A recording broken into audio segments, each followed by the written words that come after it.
नमस्कार मंडळी, स्वागत आहे तुमचं आपल्या चॅनलवर. तर तुम्ही माझा शिवडीच्या सुक्या मच्छीचा ब्लॉग पाहिला असेल.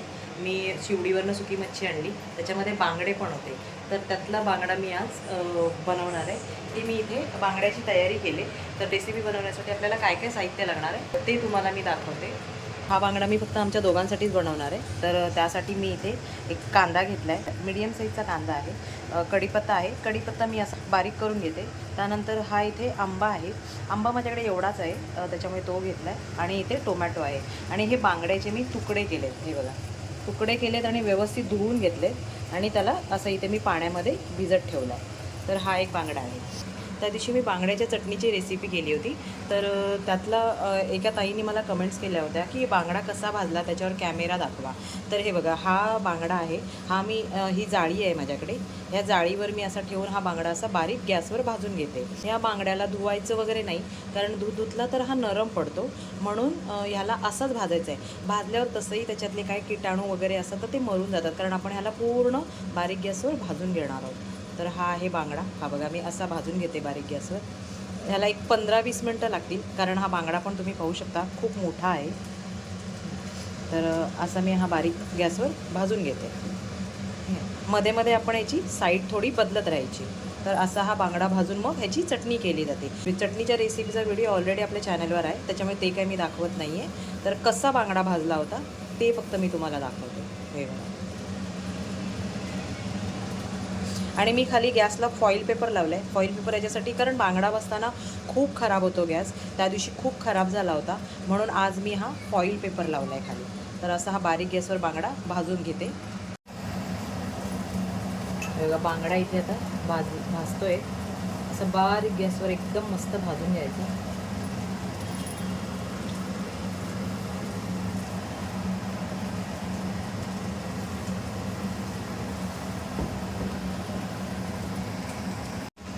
बांगडा भाजताना काळजी नक्की घ्या, कारण हे बघा तुम्ही असं जे बांगड्याचं मीठ पडतं त्याच्याने अशी थोडीशी आग लागते गॅसला.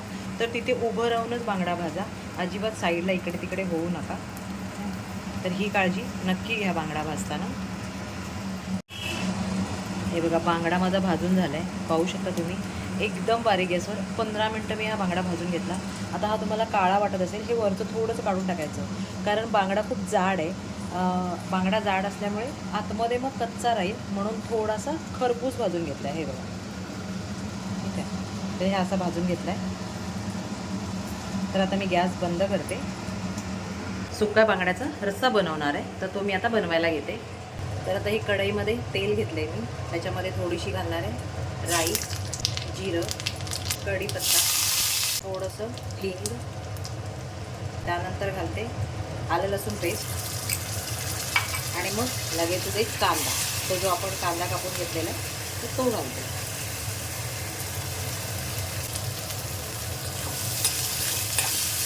यामध्ये मी मीठ घातलं नाही आहे, कारण बांगडा जो आहे तो ऑलरेडी खूप खारट असतो, त्याच्यामुळे मी मीठ रेसिपीमध्ये घातलेलं नाही आहे. कांदा व्यवस्थित गोल्डन ब्राऊन होईपर्यंत फ्राय करून घेते. कांदा फ्राय झाला आहे. आता याच्यामध्ये घालते मी हा टोमॅटो आणि आंबा जो कापून घेतला होता तो.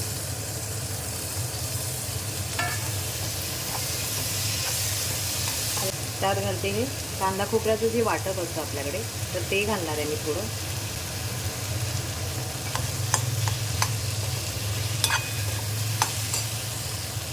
यात मसाले घालून घेते. मसाल्यामध्ये धणे पावडर, थोडासा गरम मसाला, हळद थोडीशी, चिमूटभर हळद टाकली, मिरची पावडर टाकणार आहे. मिरची पावडर तुम्ही तुमच्या आवडीनुसार टाका. मी एक आणि हा छोटा चमचा अजून एक टाकला. तर मिरची पावडर घातली आणि त्याला व्यवस्थित मिक्स करून घेतो. यात मी घालते ही एक हिरवी मिरची. आता हे व्यवस्थित फ्राय झालं आहे चांगलं. यात मी घालते बांगडा आणि याला व्यवस्थित असा याच्यामध्ये फ्राय करून घेणार आहे.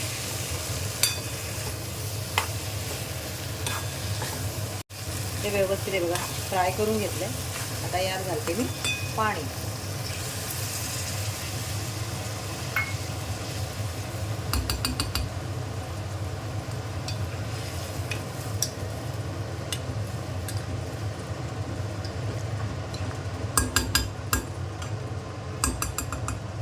याला बारीक गॅसवर मी शिजवून देणार आहे आणि यात पण मी वरती असं ताटलीमध्ये पाणी घालणार आहे आणि हे बारीक गॅसवर शिजून देणार आहे. एक 15 मिनटं झालेत. तर आता मी बघते बांगडा शिजला आहे का.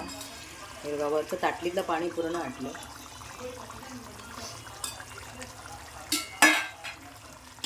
आणि हे बघू शकता तुम्ही बांगड्याचं हे कालवण मस्तपैकी तयार झालं.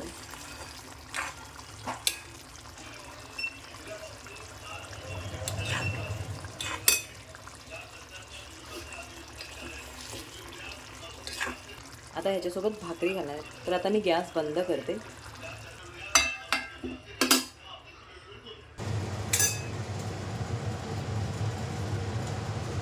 काय मग आवडली का बांगड्याची रेसिपी? आवडली असेल तर नक्की एक लाईक करा आणि आपल्या मित्रपरिवारासोबत या बांगड्याची रेसिपी शेअर करा आणि माझे असेच नवनवीन व्हिडिओ पाहण्यासाठी चॅनलला सबस्क्राईब करा. धन्यवाद. जय हिंद.